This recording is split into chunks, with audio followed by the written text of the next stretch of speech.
First look Sardaar Gabbar Singh అద్దిరే. అర్ధరాత్రి భారతదేశానికి స్వాతంత్రం ఎలాగైతే వచ్చిందో పవర్ స్టార్ పవన్ కళ్యాణ్ కూడా అర్ధరాత్రే తన సినిమా తాలూకు ఫస్ట్ లుక్ ను రిలీజ్ చేయాలని ఫిక్స్ అయ్యాడు. అందుకే తన కొత్త సినిమా అదేనండి గబ్బర్ సింగ్ సీక్వెల్ ను మనోడు ఈ మధ్యనే సెట్స్ మీదకి తీసుకెళ్లాడుగా. ఇప్పుడు ఆ సినిమా ఫస్ట్ లుక్ ను రిలీజ్ చేశాడు. ఇప్పటి వరకు గబ్బర్ సింగ్ 2 అని పిలువబడుతున్న ఈ సినిమాకు సర్దార్ గబ్బర్ సింగ్ అని నామకరణం చేశారు. యథావిధిగా చేతిలో కావాల్సిన గన్నులు, కాకి చొక్కా గుండీలు విప్పేసి మెడలో ఎర్రటి తువ్వాలు వేసుకొని క్లాస్ గా మాస్ పోలీసుగా పవన్ కళ్యాణ్ ఒక స్టిల్ ఇచ్చాడు. గట్స్, గన్స్, లవ్ అంటూ ఒక క్యాప్షన్ తో రచ్చలేపేశాడంతే. ఇకపోతే ఇండిపెండెన్స్ డే శుభాకాంక్షలు కూడా తెలిపాడులే. కేఎస్ రవీంద్ర డైరెక్షన్ లో రూపొందుతున్న సర్దార్ గబ్బర్ సింగ్ సినిమాను శరత్ మరార్ నిర్మిస్తున్నారు.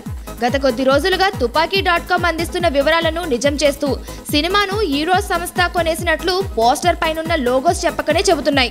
మొత్తానికి స్వాతంత్ర దినోత్సవం నాడు పవన్ రీడ్ అద్దిరిందంతే.